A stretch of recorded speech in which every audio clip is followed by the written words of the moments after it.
میرا جینا میرا مرنا الہی تیری خاطر ہو۔ بسم اللہ الرحمن الرحیم والصلاة والسلام على سید الانبیاء خاتم الانبیاء والمرسلین وعلى آلہ واصحابہ وازواجہ وذریاتہ واہل بیتہ اجمعین، اما بعد۔ بات چل رہی تھی باب الاخلاص کے بارے میں، یعنی یہ باب ہے اخلاص کے بارے میں اور تمام قول و فعل میں نیت کو حاضر رکھنے کے بارے میں، کہ آدمی کوئی عمل کر رہا ہو یا کوئی بات کہہ رہا ہو تو کس لیے کہہ رہا ہے، اس کی نیت کیا ہے، اللہ کے لیے کہہ رہا ہے یا اپنے لیے کہہ رہا ہے یا شہرت کے لیے کہہ رہا ہے یا ریاکاری کے لیے کہہ رہا ہے یا دکھلاوے کے لیے کہہ رہا ہے، کس لیے کہہ رہا ہے۔ یہ باب علامہ نووی رحمۃ اللہ علیہ نے باندھا ہے، اس میں اس طرح کی احادیث لائے ہیں جو نیت کے بارے میں ہے، دل کی اصلاح کے بارے میں ہے، آدمی کے سوچ وچار کے بارے میں ہے۔ وعن ابی یزید مان ابن یزید ابن الاخنس رضی اللہ عنہم وهو وابوه وجده صحابیون قال كان ابی یزید اخرج دنانیر يتصدق بها فوضعها عند رجل في المسجد فجئت فاخذتها فاتيته بها فقال والله ما إياك أردت فخاصمته إلى رسول الله صلى الله عليه وسلم فقال لك ما نويت يا يزيد ولك ما أخذت يا معن، رواہ البخاری۔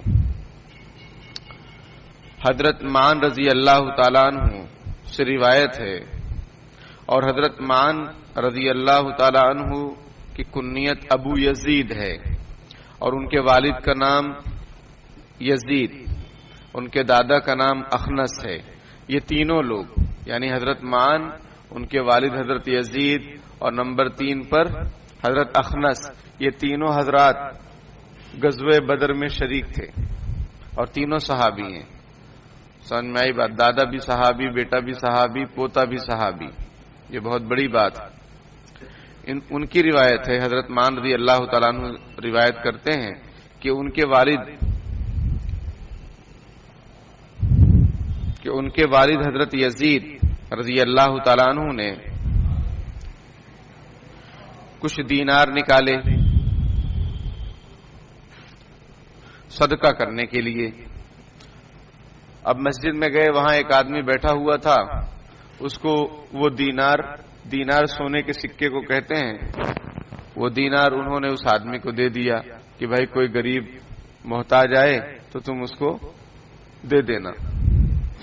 اب حضرت معن رضی اللہ تعالی عنہ مسجد میں گئے تو اس آدمی نے دیکھا کہ یہ آئے ہیں اور غریب محتاج معلوم ہو رہے ہیں، تو اس آدمی نے حضرت معن رضی اللہ تعالی عنہ کو وہ دینار دے دیے صدقے والے، اور وہ ضرورت مند بھی تھے حضرت معن۔ جب وہ گھر آئے تو انہوں نے بتایا کہ میں مسجد میں گیا اور مجھے ایک آدمی نے پیسہ دیا۔ ان کے والد صاحب نے کہا کہ میں نے تو مسجد میں جو پیسہ دیا تھا وہ غریب غربا کے لیے دیا تھا، تمہارے لیے تھوڑی دیا تھا۔ انہوں نے کہا چلو رسول اللہ صلی اللہ علیہ وسلم کے پاس۔ تو بیٹے نے ابا کو لے کر نبی اکرم صلی اللہ علیہ وسلم کی خدمت میں حاضر ہوئے، مسئلہ پوچھے۔ آپ صلی اللہ علیہ وسلم نے ارشاد فرمایا لَكَ مَا نَوَيْتَ يَا یزید، اے یزید تم نے جو نیت کی تم کو اس کا ثواب مل گیا۔ وَلَكَ مَا أَخَذْتَ يَا مَعْن، اور اے مان جو تم نے لے لیا وہ تمہارا ہے۔ تو نفلی صدقہ جو ہوتا ہے، نفلی صدقہ وہ کسی کو بھی دے سکتے ہیں۔ آگے بھی روایت آئے گی کہ آدمی کا اپنے بیوی کے منہ میں لقمہ رکھنا بھی صدقے کا ثواب۔ اور حدیث شریف میں رسول اللہ صلی اللہ علیہ وسلم نے ارشاد فرمایا ایک آدمی کے پاس دینار ہے، وہ اللہ کے راستے میں خرچہ کرے، پھر اپنے رشتہ داروں پر خرچہ کرے، پھر غریب محتاجوں پر خرچہ کرے، اور اپنی بیوی بچوں پر خرچ کرے تو بیوی بچوں پر جو خرچ کر رہا ہے وہ زیادہ افضل ہے. اللہ کے راستے سے بھی، رشتہ داروں پر خرچ کرنے سے بھی، اور غریب محتاج پر خرچ کرنے سے بھی بیوی پر جو خرچ کر رہا ہے، بچوں پر جو خرچ کر رہا ہے وہ زیادہ فضیلت والا ہے. تو یہاں پر حضرت یزید رضی اللہ تعالیٰ عنہ نے جو صدقہ نکالا تھا، اگر ان کے بیٹے کو مل گیا کوئی بات نہیں، لیکن یہ کیا ہے؟ نفلی صدقہ ہے. زکوٰۃ اپنی اولاد کو اوپر نیچے مطلب نیچے یعنی اپنی اولاد کی اولاد وغیرہ وغیرہ، اور اوپر یعنی باپ دادا نانا نانی ان لوگ کو دینا جائز نہیں ہے زکوٰۃ. ہاں نفلی صدقہ کسی کو بھی دے سکتے ہیں، بلکہ میں نے ابھی بتایا کہ اپنے گھر والوں پر خرچ کرنا وہ سب سے بہترین صدقہ ہے. سب سے بہترین صدقہ اپنے گھر والوں پر خرچ کرنا. بعض لوگ ہوتے ہیں کہ وہ بہت سخی ہوتے ہیں، اللہ کے راستے میں دینی کاموں میں بہت خرچ کرتے ہیں، لیکن بیوی کہہ دے کہ شادی کا موقع ہے مجھے ایک سوٹ سلوانا ہے، تو یہ بات ان کو سوٹ نہیں کرتی. سمجھ میں آئی بات؟ یہ بات شوہر کو بالکل سوٹ نہیں کرتی. یا بچوں نے کہہ دیا کہ ابا ذرا کچھ کام ہے، ضرورت ہے، سمجھ میں آئی بات، کپڑے لینے ہیں، تو بالکل بھی نہیں، بالکل خرچ نہیں کرتے.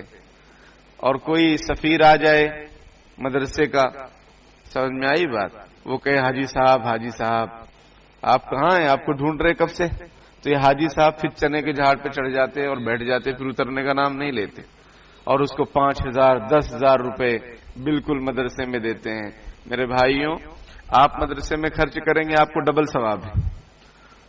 ہر طرح کی اینٹی بائیوٹک اپنے پاس ہے، آپ مدرسے میں خرچ کریں گے ڈبل ثواب. کیوں؟ آپ کی زکوٰۃ ادا ہوگی، صدقہ ادا ہوگا، اور علم کی نشر و اشاعت میں آپ کا حصہ لگے گا، یہ ڈبل ثواب. لیکن اپنے گھر والوں کو محروم رکھنا اور باہر والوں کو عطا کرنا، یہ بھی محرومی کی بات ہے، یہ اللہ رسول کو پسندیدہ نہیں. ابھی آگے روایت بہت تفصیل سے آنے والی. تو یہاں پر جو مسئلہ ہے وہ نفلی صدقے کا مسئلہ ہے. زکوٰۃ اپنی اولاد کو نہیں دے سکتے، نہ اولاد کی اولاد کو دے سکتے ہیں، بیٹی کو نہیں دے سکتے، داماد کو دے سکتے ہیں، کیونکہ داماد آپ کا بیٹا تھوڑی ہے. لوگ مسئلہ پوچھتے ہیں اس لیے سب کلیئر ہو جا رہا ہے، دھیان سے سنو، انشاءاللہ بہت سارے مسائل حل ہو جائیں گے. آپ رمضان میں تو پھر مسائل کی بارش ہوتی رہتی ہے، رحمت کی بھی بارش ہوتی ہے اور مسئلے مسائل کی بھی بارش ہوتی ہے. لوگوں کو بہت سوالات پیدا ہوتے ہیں، کیونکہ وہ زکوٰۃ دینا رہتا ہے کہ داماد کو دے سکتے ہیں کہ نہیں، اس کو دے سکتے ہیں کہ نہیں. تو بھائی داماد کو زکوٰۃ دے سکتے ہیں، بیٹی کو نہیں دے سکتے، نواسے کو نہیں دے سکتے، پوتے کو نہیں دے سکتے، یعنی نیچے اصول اور فروع کو زکوٰۃ نہیں دے سکتے. اصول یعنی اصل، اوپر ابا دادا پردادا نانا نانی، یہ سب اصول ہیں آپ کے، ان کو آپ زکوٰۃ نہیں دے سکتے. امی، ان کو زکوٰۃ نہیں دے سکتے.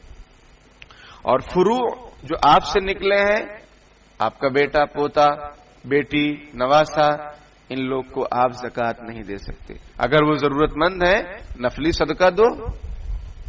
ارے بھائی جو اللہ نے پیسہ دیا اس میں سے دو، اگر وہ ضرورت مند ہے. یہ سمجھ میں آئی بات؟ یہ اپنے رشتہ دار جو میں نے گنایا، اگر یہ بیچارے پریشان حال ہیں تو ان کی مدد کرو آپ نفلی صدقہ سے. تو دیکھیے نیت کا مسئلہ، حضرت یزید نے کیا کہا کہ میں نے تمہارے لیے بیٹے نیت نہیں کی تھی، وہ آدمی نے تم کو دے دیا. تو بیٹے نے کہا چلو رسول اللہ صلی اللہ علیہ وسلم کے پاس. شراح لکھتے ہیں، شراح یعنی حدیث کی تشریح کرنے والے علماء اکرام لکھتے ہیں کہ شریعت کے مسئلے میں والد صاحب کے ساتھ اگر ڈسکشن ہو رہا ہے تو اس کو بے ادبی نہیں کہیں گے. شریعت کے مسئلے میں اپنے بڑوں کے ساتھ، اپنے اساتذہ کے ساتھ، والد صاحب کے ساتھ اگر کچھ ڈسکس ہو، کچھ بحث و مباحثہ ادب کے دائرے میں ہو تو کوئی حرج کی بات نہیں، گناہ نہیں. دیکھو حضرت مان نے کیا کہا کہ والد صاحب چلو رسول اللہ صلی اللہ علیہ وسلم کے پاس. حضور کے پاس گئے، معاملہ رکھے، حضور نے بتایا کہ کوئی بات نہیں، تم نے جو نیت کی تم کو ثواب مل گیا، اور مان تم نے جو کچھ لیا وہ تمہارا ہے. تو نیت کا دار و مدار، انما الاعمال بالنیات، تمام اعمال کا دار و مدار نیت پر ہے.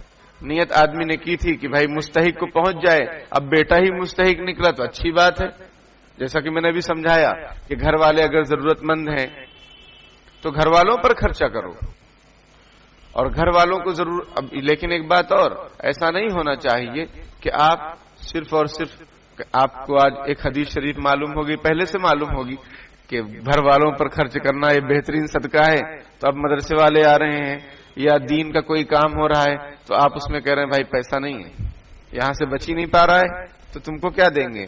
تو ایسا نہیں ہونا چاہیے، گھر والوں پر بھی خرچ کریں حساب سے، فضول خرچی حرام ہے، سمجھ میں آئی بات؟ اور دینی شعبوں میں خرچ کرنا سعادت اور خوش نصیبی کی بات ہے۔ وعن ابی اسحاق سعد بن ابی وقاص مالک بن اہیب بن عبد مناف بن زہرة بن کلاب بن مرة بن کعب بن لؤی القرشی الزہری رضی اللہ عنہ احد العشرة المشہود لهم بالجنہ رضی اللہ عنہم۔ حضرت ابو اسحاق سعد بن ابی وقاص رضی اللہ تعالیٰ عنہ سے روایت ہے، یہ سعد بن ابی وقاص رضی اللہ تعالیٰ عنہ عشرہ مبشرہ میں سے ہیں، یعنی وہ 10 صحابہ اکرام، وہ ٹاپ 10 صحابہ اکرام جن کو نبی اکرم صلی اللہ علیہ وسلم نے ایک وقت میں جنت کی خوشخبری دی تھی کہ ابو بکر فی الجنہ، عمر فی الجنہ، عثمان فی الجنہ، اسی طریقے سے سعد بن ابی وقاص فی الجنہ، یہ لوگ جنت میں جائیں گے۔ لیکن وہ سن کر پھولے نہیں سمائے، وہ لوگ بہت ڈرتے تھے، ان کو معلوم تھا کہ ہمیں خوشخبری مل چکی ہے، قرآن میں بھی اللہ نے آیتوں کو اتار دیا ہے، رضی اللہ عنہم ورضوا عنہ، اللہ ان سے راضی ہے پہلے، وہ پھر اللہ سے راضی ہیں۔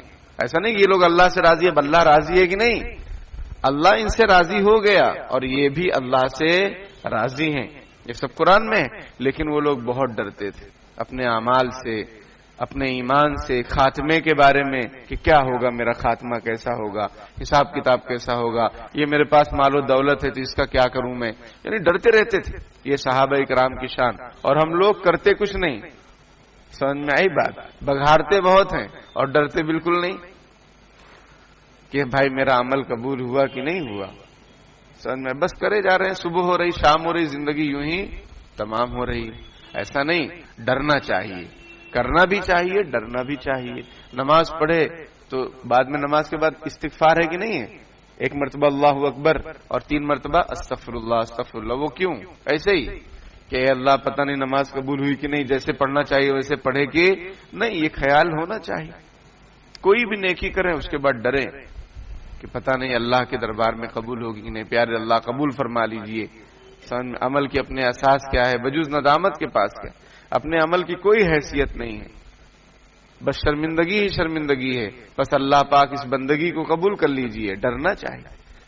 تو حضرت سعد بن ابی وقاص رضی اللہ تعالیٰ عنہ عشرہ مبشرہ میں سے بھی ہیں، اور یہ 19 سال کی عمر میں حضرت ابو بکر رضی اللہ تعالیٰ عنہ کے ساتھ آئے۔ اچھا، اوپر حضرت ابو یزید مان رضی اللہ تعالیٰ عنہ سے 5 روایتیں منقول ہیں، 5 روایتیں پوری، یعنی 5 حدیث یہ آپ صلی اللہ علیہ وسلم سے بیان کرتے ہیں، حضرت ابو یزید مان رضی اللہ تعالیٰ عنہ، اور حضرت سعد بن ابی وقاص رضی اللہ تعالیٰ عنہ 271 روایتیں آپ صلی اللہ علیہ وسلم سے بیان فرماتے ہیں، اور سن 55 ہجری میں ان کا انتقال ہوا ہے، اور 19 سال کی عمر میں یہ حضرت ابو بکر رضی اللہ تعالیٰ عنہ کے ساتھ میں آئے اور اسلام قبول کر لیے، یعنی شروع میں اسلام قبول کرنے والوں میں ہیں، اور تمام غزوات میں یہ شریک رہے ہیں، ہر جنگ میں یہ تھے۔ ان کے بارے میں نبی اکرم صلی اللہ علیہ وسلم نے غزوہ احد کے موقع پر فرمایا، ارمی یا سعد فدا کا امی و ابی، اے سعد تیر چلاؤ، میرے ماں باپ تم پر قربان۔ آپ صلی اللہ علیہ وسلم نے حضرت سعد کو یہ بات ارشاد فرمائی تھی، جو ان کی شرافت اور بزرگی کی بات ہے کہ حضور صلی اللہ علیہ وسلم اپنے ماں باپ کو حضرت سعد پر قربان فرما رہے ہیں۔ یہ جملہ نبی اکرم صلی اللہ علیہ وسلم نے حضرت سعد کے لیے، حضرت طلحہ کے لیے، حضرت زبیر رضی اللہ تعالی عنہما کے لیے بھی ارشاد فرمایا ہے کہ میرے ماں باپ تم پر قربان ہیں۔ یہ بہت بڑی بات ہے۔ بہرحال تو حضرت سعد بن ابی وقاص رضی اللہ تعالیٰ عنہ ہے، عشرہ مبشرہ میں سے، وہ روایت کرتے ہیں، ان کی کنیت ابو اسحاق ہے، 271 روایتیں یہ آپ صلی اللہ علیہ وسلم سے بیان فرماتے ہیں۔ یہ کہتے ہیں کہ جاءنی رسول اللہ صلی اللہ علیہ وسلم یعودنی عام حجۃ الوداع من وجع اشتد بی، کہ رسول اللہ صلی اللہ علیہ وسلم حجۃ الوداع کے سال، حجۃ الوداع یعنی وہ حج جو حضور نے کیا اور وہ رخصتی والا حج تھا، یعنی اس کے بعد حضور صلی اللہ علیہ وسلم نے پوری اپنی امت کے سامنے اپنے بارے میں گواہی بھی لی کہ میں نے پیغام پہنچایا کہ نہیں پہنچایا. سب نے کہا کہ آپ نے حق ادا کر دیا اللہ کے رسول. پھر حضور نے فرمایا اے اللہ آپ گواہ رہنا، اے اللہ آپ گواہ رہنا. پھر حضور نے اس میں الوداعی ملاقات کی تھی کہ پتہ نہیں ملاقات ہوگی کہ نہیں ہوگی، اس لیے اس کو حجۃ الوداع کہتے ہیں. یہ سن 10 ہجری میں ہوا اور 11 ہجری میں نبی اکرم صلی اللہ علیہ وسلم کا انتقال ہو گیا. سمجھ رہے ہیں؟ تو حجۃ الوداع یعنی، اور حضور نے ایک حج کیا. حضور نے کتنا حج کیا ہے؟ ایک حج فرمایا ہے. تو جو آپ کا حجۃ الوداع تھا رسول اللہ صلی اللہ علیہ وسلم کا، اسی سال میں حضرت سعد بن ابی وقاص رضی اللہ تعالیٰ عنہ بہت بیمار ہو گئے، بہت زیادہ. تو آپ صلی اللہ علیہ وسلم ان کی عیادت کرنے کے لیے گئے. یہاں ٹیچر اگر بیمار ہوتا ہے، مولانا صاحب اگر بیمار ہو رہا ہے، امام صاحب اگر بیمار ہو رہا ہے، وہ سوچتا ہے لوگ میرے پاس آئیں، لوگ میرے پاس آنا چاہیے دیکھنے کے لیے. یہاں رسول اللہ صلی اللہ علیہ وسلم اپنے صحابی کی عیادت کرنے کے لیے جا رہے ہیں. آج یہ شکوہ ہوتا ہے کہ اساتذہ کی عزت نہیں کرتے، ٹیچر کی عزت نہیں کرتے، اسٹوڈنٹ. ارے تم ہم کو بلاؤ، سمجھ میں آئی بات، اور ہم سے سنو کہ اساتذہ کا کردار کیا ہوتا ہے اور طلبہ کے حقوق کیا ہوتے ہیں. جب اس پر آپ عمل کریں گے طلبہ آپ کو دل و جان سے چاہیں گے. آپ کے اندر کوئی نرمی اور محبت اور انسانیت کی چیز ہے ہی نہیں تو طلبہ کہاں سے آپ کی عزت کریں گے؟ آپ موقع پا رہے ہیں، ایسی مار رہے ہیں کہ بچہ جو ہے ادھمرا ہو جا رہا ہے. سمجھ میں آئی بات؟ گالیاں دے رہے ہیں، سگریٹ پی رہے ہیں کلاس میں بیٹھ کے، تو آپ کی عزت ہوگی؟ کبھی نہیں ہوگی. اور رابطہ جو ٹیچر اپنے اسٹوڈنٹ سے رکھتا نہیں ہے تو بچے کہاں سے رکھیں گے؟ یہاں دیکھیے رسول اللہ صلی اللہ علیہ وسلم کون ہے؟ سید الاولین والآخرین، امام الانبیاء ہیں. کتنی فضیلت ہے. لیکن اپنے صحابی، اپنے ماتحتوں کی خبر گیری آپ صلی اللہ علیہ وسلم رکھتے تھے. ملنے جا رہے ہیں، عیادت کرنے جا رہے ہیں، معلوم ہوا کہ بیمار ہیں میرے صحابی تو ملنے کے لیے آئے. اور ہمارے ٹیچروں کو، ہمارے بڑوں کو معلوم ہوتا ہے کہ فلانا آدمی بیمار ہے، کوئی بات نہیں، ٹھیک ہے بیمار ہے. یہ بچہ کہاں ہے، کیوں نہیں آیا؟ بیمار ہے، ٹھیک ہے. یہ نہیں کہ اس کے لیے دعا کر دیں کہ اللہ تعالیٰ، چلو سب لوگ دعا کرو اللہ تعالیٰ اس کو شفا عطا فرمائے. تو وہ بچہ جب سنے گا کہ استاذ نے میرے لیے دعا کروائی تو محبت ہوگی کہ نہیں ہوگی؟ ایسے ایسے ٹیچر بن گئے ہیں جو اپنے والدین کو مار رہے ہیں. یہ تازہ ترین رپورٹ ہے آپ کے سامنے. اور کامٹی شریف کا حال ہے. شریف کہتے ہوئے بھی اچھا نہیں لگ رہا ہے آج کہ ٹیچر ہو کر اپنی ماں کو مار رہے ہیں. یہ ٹیچر ہیں کہ فٹیچر ہیں؟ یہی جملے ہم نے استعمال کر لیے تھے، ٹیچروں کو بہت برا لگ گیا جب ہم نے یہ کہا تھا کہ یہ ٹیچر بچوں کے ہندو بنا رہے ہیں، ان کے پیشانی پر جو ہے تلک لگا رہے ہیں اور ان کو ساڑیاں پہنا رہے ہیں، پورے شہر میں گھما رہے ہیں. تو ٹیچروں کو بڑا برا لگا کہ ہماری برائی کر دی. آئینہ جو دکھایا تو برا مان گئے. یہ صورتحال ہے. ایسی اولاد سے نہ اولاد ہونا ہی بہتر ہے. یہ کس کا جملہ ہے؟ حضرت تھانوی رحمۃ اللہ علیہ کا. کہ حضرت تھانوی رحمۃ اللہ علیہ نے ایک شادی کی، اولاد نہیں ہوئی تو ان کی اہلیہ محترمہ نے کہا حضرت دوسری شادی کر لیں، ہو سکتا ہے اولاد ہو جائے. دوسری شادی ہوئی تو بھی اولاد نہیں. تو حضرت تھانوی رحمۃ اللہ علیہ فرمایا کرتے تھے آج کل کی اولاد کو دیکھ کر دل میں آتا ہے کہ اچھا ہے اولاد نہیں. سمجھ میں آئی بات؟ ایسی اولاد جو اپنی ماں کو مارے بھرے مجمع میں، روڈ پر، یہ کہاں جائیں گے؟ تو نبی اکرم صلی اللہ علیہ وسلم اپنے چھوٹوں کی یعنی اپنے صحابہ اکرام کی عیادت فرماتے تھے. وعیادت المریض، یہ حضور کی خاص صفت تھی. اور حضور نے بیان بھی فرمایا کہ ایک مسلمان کا دوسرے مسلمان پر حق ہے، اور استاد اور شاگرد کا تو بہت ہی خاص رشتہ ہوتا ہے. رونا روتے ہیں اسکول والے، کالج والے، یونیورسٹی والے کہ ہماری بچے سنتے نہیں. ارے تم کس کی سن رہے ہو؟ تم بھی تو کسی کی نہیں سن رہے ہو. حضرت سعد بن ابی وقاص رضی اللہ عنہ فرماتے ہیں حجۃ الوداع کے سال میں بہت بیمار ہو گیا. رسول اللہ صلی اللہ علیہ وسلم میری عیادت کرنے کے لیے آئے. میں نے کہا اللہ کے رسول انی قد بلغ بی من الوجع ما ترى، کہ مجھے جو تکلیف پہنچ رہی ہے، میں جس تکلیف میں مبتلا ہوں آپ دیکھ رہے ہیں. مطلب حضرت سعد بن ابی وقاص کو ایسا لگ رہا تھا کہ اب آخری وقت آ گیا ہے، اب انتقال ہونا ہے. سمجھ میں آئی بات؟ وَأَنَا ذُو مَالٍ وَلَا يَرِثُنِي إِلَّا ابْنَةً، اور میں مالدار بہت ہوں ماشاءاللہ، اور میری ایک بیٹی ہے، اس کا نام عائشہ تھا۔ سمجھ میں آئی بات؟ آپ لوگ کون سے سال میں ہیں؟ پنجم میں پڑھ لیے نا ریاض الصالحین؟ تو لڑکی کا نام معلوم تھا؟ سچ بولنا ہے، سنے تھے؟ بچی کا نام عائشہ تھا، حضرت سعد بن ابی وقاص رضی اللہ تعالیٰ عنہ کی بیٹی کا نام۔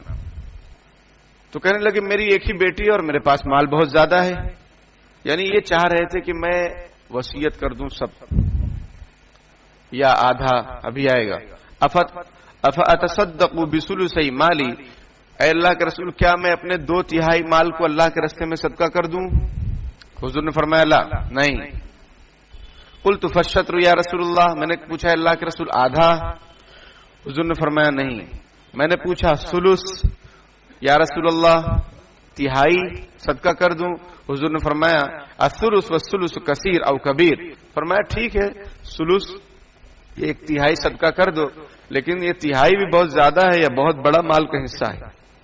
پھر حضور نے ایک بات نصیحت فرمائی، انک ان تذر ورثتک اغنیاء خیر من ان تذرهم عالة یتکففون الناس، حضور نے فرمایا کہ تم اپنے وارثین کو مالدار چھوڑو، یہ زیادہ بہتر ہے اس بات سے کہ تم ان کو محتاج چھوڑو اور وہ لوگوں کے سامنے ہاتھ پھیلائیں۔ کتنی پیاری بات ہے۔ اور آج کل کے کوئی ہوتے ڈھونگی بابا، سمجھ میں آئی بات؟ اگر وہ کسی مالدار کے پاس جاتے اور وہ کہتا کہ میں سب کچھ جائیداد صدقہ کرنا چاہ رہا ہوں، کہتے بہت اچھا ہے، مدرسے کے نام کر دو، مسجد کے نام کر دو، ہمارے نام کر دو، تمہارے نام سے ٹرسٹ چلائیں گے۔ یہ نہیں کہ بھائی تمہارے کوئی اولاد بھی ہے کہ نہیں، بیوی بچے ہیں کہ نہیں، رشتہ دار ہیں کہ نہیں، ان کو صدقہ کرو زیادہ ثواب ملے گا، ہمارا تو کام چلتا ہی رہتا ہے، ایک رات میں 50,000 مل ہی جاتا ہے، کوئی ٹینشن ہے نہیں۔ سمجھ میں آئی بات؟ لیکن ایسا نہیں ہو رہا ہے۔ حضور نے دیکھو ان کو فرمایا، انہوں نے یہ چاہا کہ میں وصیت کر دوں اپنے مال کا 2 حصہ، حضور نے فرمایا نہیں یہ زیادہ ہے۔ پھر کہا کہ آدھا حصہ، حضور نے فرمایا یہ بھی زیادہ ہے۔ حالانکہ ایک ہی بیٹی تھی ان کو، اور بیٹی کی تو شادی ہو جائے گی، وہ تو داماد کے ساتھ چلی جائے گی، اس کا خرچہ کس کے ذمے؟ داماد کے ذمے۔ لیکن پھر بھی بیٹی کو وراثت ملتی ہے، بیٹی کو وراثت اسلام میں ملتی ہے، ہم لوگ نہیں دیتے الگ بات ہے، اور ہمارے دینے سے نہ دینے سے اسلام کا قانون تو بدلے گا نہیں۔ سمجھ میں آئی بات؟ اللہ تعالیٰ توفیق دے۔ اس سلسلے میں بہت کوتاہیاں ہیں کہ بہن بیٹیوں کو ہم لوگ حصہ نہیں دیتے ہیں، اور ایک سے ایک علامہ اور پیجامہ بنے ہوئے ہیں، جبہ قبہ اور بزرگان دین بنے ہوئے ہیں، اور بہن کا حصہ کھا کے بیٹھے ہیں۔ سب ناجائز حرام ہے۔ اللہ میاں کو تو سب معلوم ہے نا بھائی، لوگوں کو نہیں معلوم، لیکن اللہ تعالیٰ کو تو سب معلوم ہے نا کہ کتنا جو ہے ٹوپی پہنائے ہیں یہ۔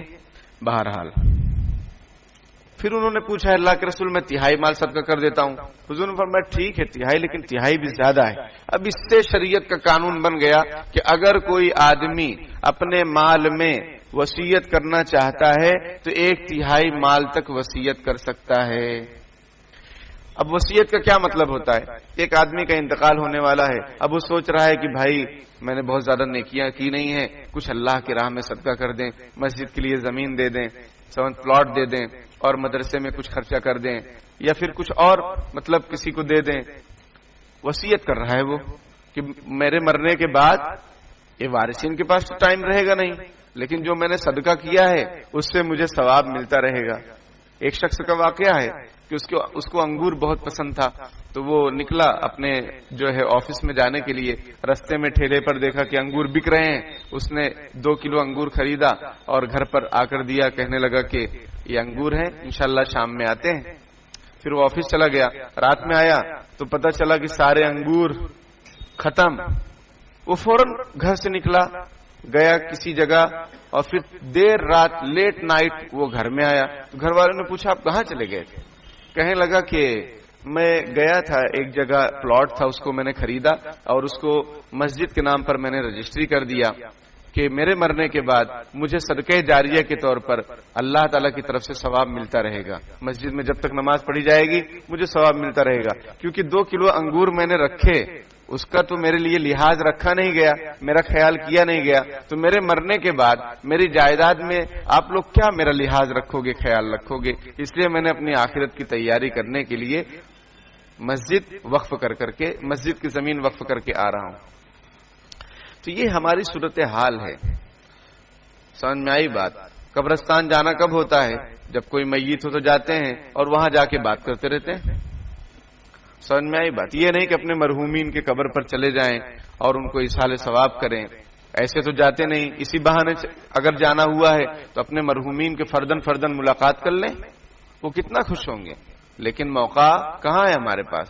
جو رہتا ہے وہ باتوں میں گزر جاتا ہے۔ تو بہرحال حضرت نبی اکرم صلی اللہ علیہ وسلم نے تہائی مال میں وصیت کی اجازت فرمائی۔ اسی سے شریعت کا قانون بن گیا کہ اگر کوئی آدمی اپنی جائیداد میں وصیت کرنا چاہتا ہو اور وصیت وارث کے لیے نہیں ہوگی، لا وصیت لی وارث، آپ صلی اللہ علیہ وسلم نے فرمایا وارث کے لیے وصیت نہیں کی جائے گی۔ جن کو آلریڈی حصہ مل رہا ہے، قرآن میں بیان کیا گیا ہے کہ بیٹی کو، بیٹوں کو، بیوی کو، ماں باپ کو حصہ ان کا طے ہے، تو کوئی آدمی اپنے اولاد کے نام وصیت کرے گا، اس وصیت کا کوئی اعتبار نہیں، ان کو تو حصہ ملنے والا ہے۔ ہاں، ایسے شخص کے لیے وصیت کرے جس کو حصہ نہیں مل رہا ہے۔ مثال کے طور پر اللہ تعالیٰ سب کی اولاد کو سلامت رکھے۔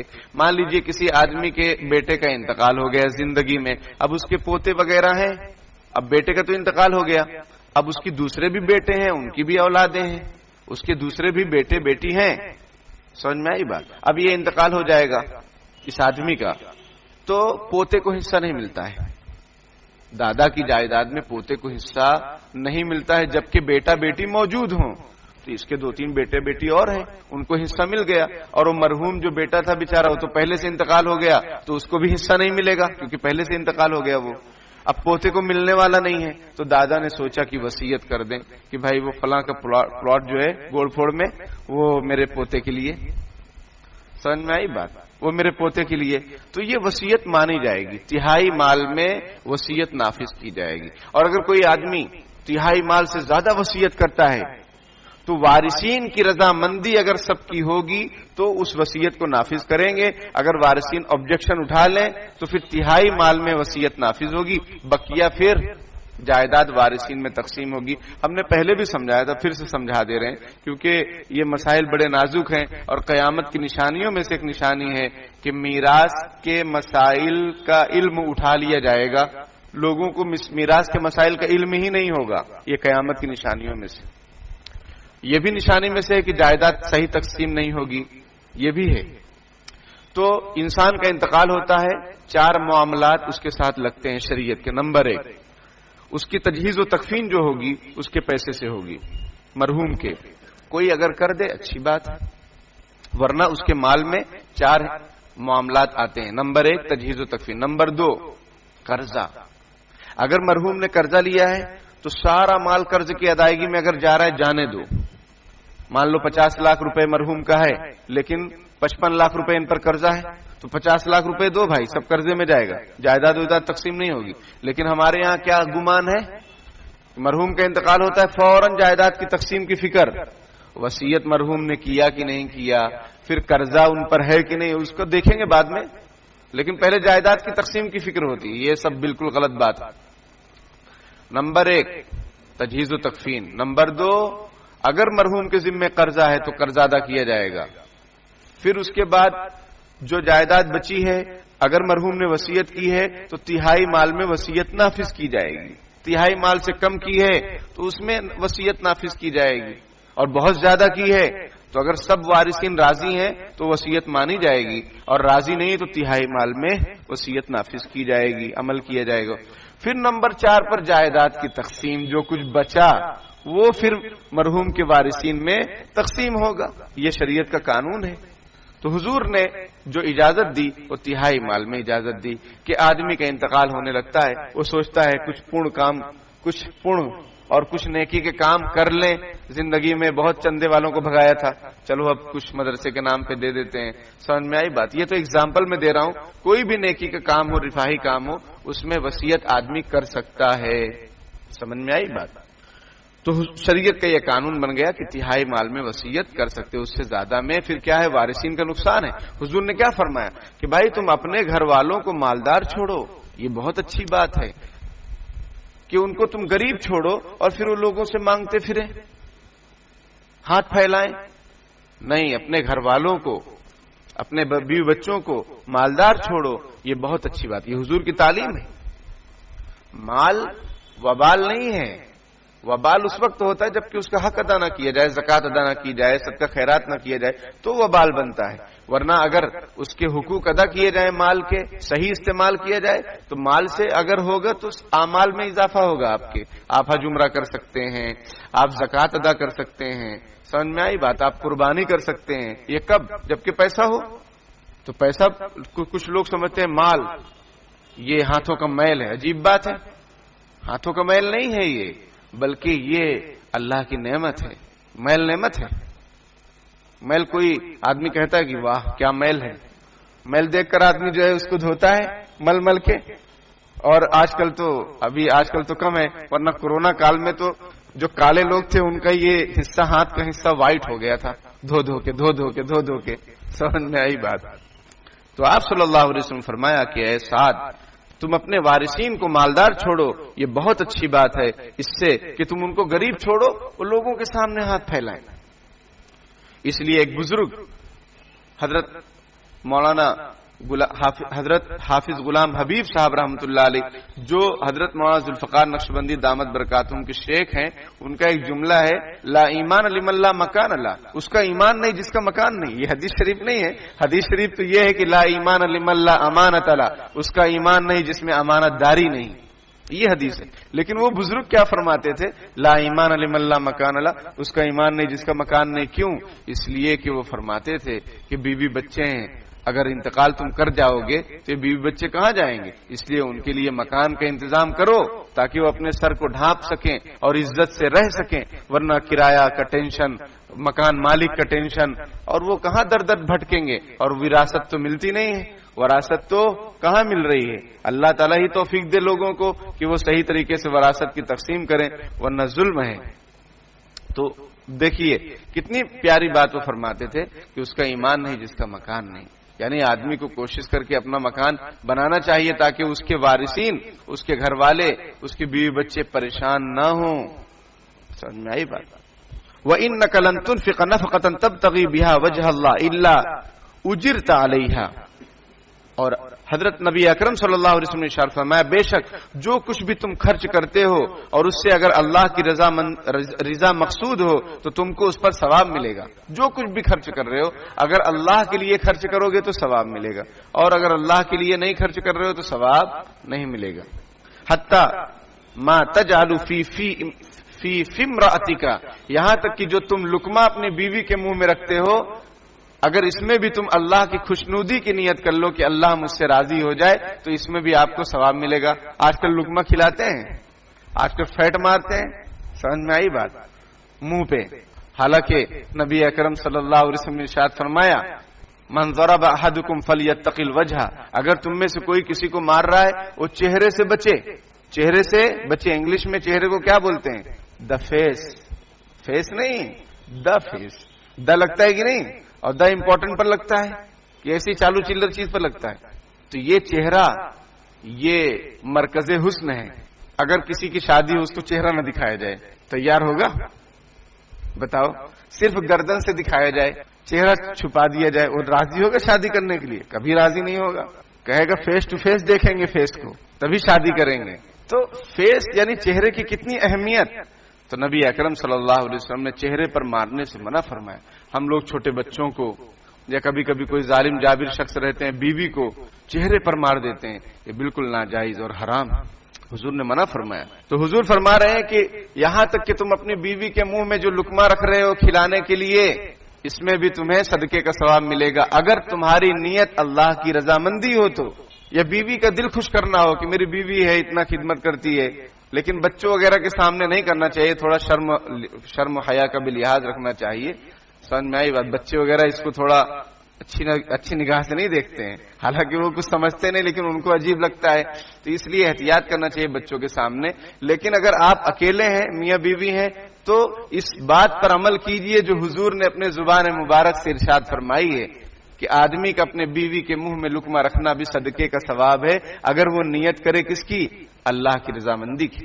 اور آج جو کل جھگڑے ہیں، انتشار ہے، اس کی وجہ یہ ہے کہ آپس میں محبت نہیں۔ اگر یہ عمل کیا جائے تو محبت پیدا ہوگی، اور محبت میں از محبت تلخہا شیریں شود، محبت کی وجہ سے کڑواہٹ مٹھائی معلوم ہوتی ہے، محبت کی وجہ سے تلخ چیزیں میٹھی معلوم ہوتی ہیں، محبت کی وجہ سے اگر آپ تنگ دستی میں ہیں، آپ پریشانی میں ہیں، سمجھ میں آئی بات، آپ بیوی کو اچھے اچھے کپڑے لا کر نہیں دے پا رہے لیکن محبت بہت ہے تو بیوی ہر حال میں آپ سے خوش رہے گی، اس کو کوئی شکوہ نہیں ہوگا۔ تو حضور علیہ السلام نے فرمایا کہ آدمی کا اپنی بیوی کے منہ میں لقمہ رکھنا بھی صدقے کا ثواب ہے، اس پر بھی عمل کرنا چاہیے۔ قال حضرت سعد بن ابی وقاص رضی اللہ عنہ فرماتے ہیں فقلت یا رسول اللہ اخلف بعد اصحابی اخلف بعد اصحابی، اے اللہ کے رسول میں تو صحابہ کرام سے پیچھے رہ جاؤں گا ایسا لگتا ہے۔ وہ صحابہ کرام جو بہت بڑے بڑے کام کیے یا ہجرت کر کے ابھی مکے سے مدینہ چلے جائیں گے، میں تو مکے کے اندر بیمار ہوں، ایسا لگ رہا ہے میں پیچھے رہ جاؤں گا اور مجھے اجر و ثواب میں کمی ہو جائے گی۔ قال انک لن تخلف، حضور نے فرمایا نہیں، تم ہرگز پیچھے نہیں رہو گے۔ فتعمل عملا تبتغی بها وجه الله الا ازددت به درجة ورفعة، جو کچھ بھی تم عمل کرو گے اللہ کی رضامندی کے لیے اس سے تمہارے درجات بھی بلند ہوں گے اور تمہارے مقامات بھی بلند ہوں گے، کیونکہ صحابہ کرام ہیں جو پہلے انتقال کر چکے یا جو کوئی بھی ہیں، اگر آپ جو کچھ موجود ہیں ان کے درمیان بھی اگر آپ کی نیت اچھی ہو جائے، خالص ہو جائے، ویسے صحابی کی نیت اچھی رہتی ہے لیکن حضور ان کو سمجھا رہے ہیں کہ جو کچھ بھی عمل کرو اللہ کی رضامندی کے لیے تو تمہارا درجہ اور تمہارا مقام بڑھتا رہے گا، تم پیچھے نہیں رہو گے کسی سے۔ وَلَعَلَّكَ أَن تُخَلَّفَ حَتَّى يَنفَعَ بِكَ أَقْوَامٌ وَيُضَرَّ بِكَ آخَرُونَ، اور حضور نے فرمایا کہ مجھے امید ہے کہ تمہاری لمبی عمر ہوگی، تم سے کچھ لوگوں کو فائدہ ہوگا اور کچھ لوگوں کو نقصان ہوگا۔ چنانچہ سعد بن ابی وقاص رضی اللہ تعالیٰ عنہ کی لمبی عمر ہوئی، عراق کو انہوں نے فتح کیا، عراق کے امیر رہے، کوفہ کے بھی امیر رہے۔ حضرت عمر رضی اللہ تعالیٰ عنہ نے اپنے زمانے میں ان کو کوفہ سے معزول کر دیا تھا، لیکن حضرت عثمان رضی اللہ تعالیٰ عنہ نے پھر کوفہ کا امیر بنا دیا تھا، اور عراق کو انہوں نے فتح کیا، مسلمانوں کو نفع ہوا اور مشرکین کو نقصان ہوا۔ اللہم امضی لاصحابی ہجرتہم، اے اللہ میرے صحابہ اکرام کی ہجرت کو قبول فرما، ولا تردہم علی اعقابہم، اور ان کو ایڑیوں کے بل نہ لوٹا، یعنی وہ ہمیشہ ثابت قدم رہے دین اسلام پر، وہ اسلام سے پھر نہ جائیں۔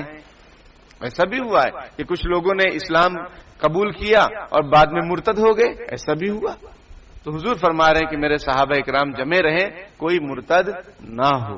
لیکن البائس سعد بن خولۃ یرثی لہ رسول اللہ صلی اللہ علیہ وسلم ان مات بمکہ، لیکن قابل رحم ہے سعد بن خولہ رضی اللہ تعالیٰ عنہ کہ آپ صلی اللہ علیہ وسلم ان کے لیے دعائے رحمت فرماتے تھے کیونکہ وہ مکے میں انتقال کر گئے تھے۔ وہ اسلام لائے، قبول کیے، مدینے میں ہجرت کر کے انہوں نے اسلام قبول کیا، اس کے بعد پھر وہ مکہ کسی کام سے آئے، پھر ان کا انتقال ہو گیا تو پھر وہ رہ گئے، یعنی پھر ان کو مکے میں ہی دفن کر دیا گیا۔ تو حضور صلی اللہ علیہ وسلم ان کے لیے دعا کرتے تھے کہ بہت زیادہ جو ہے وہ نیکی نہیں کر سکے اور ہجرت بھی ان کی مکمل نہ ہو سکی۔ سمجھ میں آئی بات؟ کیونکہ اسلام تو قبول کیے لیکن مدینہ کی ہجرت واجب تھی جب تک مکہ فتح نہیں ہوا تھا۔ کوئی بھی اسلام قبول کرے مکے کے اندر اس کو مدینہ جانا واجب تھا، اگر نہیں جاتا تھا تو پھر اس کا بہت زیادہ اعتبار اور خیال نہیں کیا جاتا تھا، شک شبہ پیدا ہوتا تھا کہ یہ کیوں نہیں آ رہے ہیں۔ لیکن جب مکہ فتح ہو گیا تو کل پچھلے ہفتے روایت آئی تھی لا ہجرت بعد الفتح، کہ اب فتح مکے کے بعد کوئی ہجرت نہیں، اب ہجرت کی ضرورت نہیں رہی کیونکہ مکہ بھی فتح ہو گیا۔ یہ دیکھیے حضرت سعد بن ابی وقاص رضی اللہ تعالیٰ عنہ کا معاملہ جو آپ کے سامنے آیا۔ وعن ابی ہریرہ رضی اللہ عنہ ابی ہریرہ عبد الرحمن بن صخر رضی اللہ عنہ قال قال رسول اللہ صلی اللہ علیہ وسلم، حضرت ابو ہریرہ رضی اللہ تعالیٰ عنہ سے روایت ہے اور ان کی کنیت ابو ہریرہ ہے۔ ہریرہ کا معنی ہوتا ہے بلی کا بچہ، چونکہ ان کے پاس بلی کا بچہ رہتا تھا تو حضور صلی اللہ علیہ وسلم نے ان کو پیار سے فرمایا یا ابا ہریرہ، اے ابو ہریرہ، تو انہوں نے اپنا نام ہی رکھ لیا ابو ہریرہ۔ سمجھ میں آئی بات؟ بلی والے، اس کا معنی کیا ہوگا؟ بلی والے، ان کا ورنہ ان کا اصلی نام ہے عبد الرحمن بن صخر، ان کے والد کا نام صخر تھا۔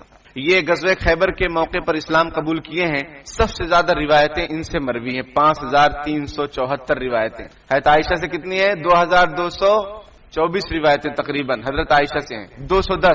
2210 روایتیں کس سے ہیں؟ حضرت عائشہ سے. اور ان سے 5374 روایتیں. سب سے زیادہ صحابہ اکرام، کیونکہ انہوں نے جب اسلام قبول کیا تو یہ مکے میں ہی رہے اور ان کی عمر ہوئی 78 سال. اور یہ نہیں، انا للہ و انا الیہ راجعون. انہوں نے اسلام قبول کیا غزوہ خیبر کے موقع پر، اس کے بعد یہ مدینے میں ہی رہے، کہیں گئے ہی نہیں، کوئی سفر نہیں کیے باہر کا، بس حضور کے ساتھ ہر وقت. اور جو حدیثیں سنتے اس کو نقل کرتے، یاد کرتے. اور وہ صفہ جو چبوترا تھا اسی پر پڑے رہتے تھے. ان کے بارے میں شمائل ترمذی میں روایت گزری ہے کہ اتنی بھوک لگی رہتی تھی کہ یہ بیچارے بے ہوش ہو کر وہ ریاض الجنہ کے پاس پڑے رہتے تھے. لوگ سمجھتے کہ ان کو مرگی کی بیماری پڑی ہے، لوگ ان کے گردن پر بھی پیر رکھ دیتے تھے، لیکن یہ کہتے کہ کسی کو احساس نہیں ہوتا کہ میں بیمار، مجھے کوئی بیماری نہیں بلکہ بھوک لگی ہے. تو یہ صحابہ کرام کی کنڈیشن تھی اور انہوں نے دین کو حاصل کیا اور امت تک پہنچایا. سمجھ میں آئی بات؟ یہ فرماتے ہیں کہ رسول اللہ صلی اللہ علیہ وسلم نے ارشاد فرمایا، ان اللہ لا ينظر الى اجسامکم، اللہ تمہارے جسموں کو نہیں دیکھتا ہے کہ موٹا ہے کہ پتلا ہے، کہ باڈی اچھی ہے کہ نہیں اچھی. اللہ تعالیٰ نہیں دیکھتا کہ چھوٹا ہے کہ لمبا ہے، نہیں دیکھتا اللہ تعالیٰ. ولا الى صورکم، نہ اللہ تمہاری شکل و صورت دیکھتا ہے. ولکن ينظر الى قلوبکم، رواہ مسلم، لیکن اللہ تعالیٰ تمہارے دلوں میں دیکھتا ہے کہ تمہارے دل میں کیا ہے، ایمان ہے کہ نہیں، تقوی ہے کہ نہیں، پرہیزگاری ہے کہ نہیں، اخلاص ہے کہ نہیں، للہیت ہے کہ نہیں، انسانیت ہے کہ نہیں.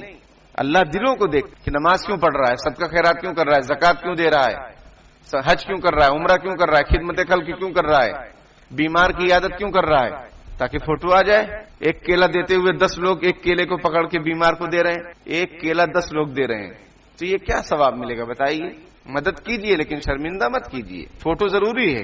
ارے بھائی جو چیز آپ دے رہے ہو یا انٹرویو دے دو بعد میں کہ ہم نے الحمدللہ اس ہاسپٹل میں مدد کی، فلاں تنظیم کی طرف سے، بات ہو گئی ختم. کہ وہ بیچارے بیماروں کو بھی آپ فوٹو کھینچیں گے اور وہ ان کو دیتے ہوئے جو ہے دکھائیں گے کہ دیکھو ہم ان کو دے رہے ہیں، اور وہ لینے والا بیچارہ شرمندہ ہوتا ہے. تو اللہ تعالیٰ کہاں دیکھتا ہے؟ دلوں کو دیکھتا ہے. قربانی کے موقع پر آپ یہ آیت بہت سنتے ہیں، لا ینال اللہ لحومها ولا دماؤها ولکن ینال التقوی منکم. اور علامہ نووی رحمۃ اللہ علیہ نے اس روایت کو شروع میں ذکر، اس آیت کو شروع میں ذکر بھی فرمایا ہے کہ اللہ کو ہرگز نہیں پہنچتا ہے اس جانور کا نہ گوشت، نہ خون، نہ کچھ. کیا پہنچتا ہے؟ تمہارے دل کا تقوی.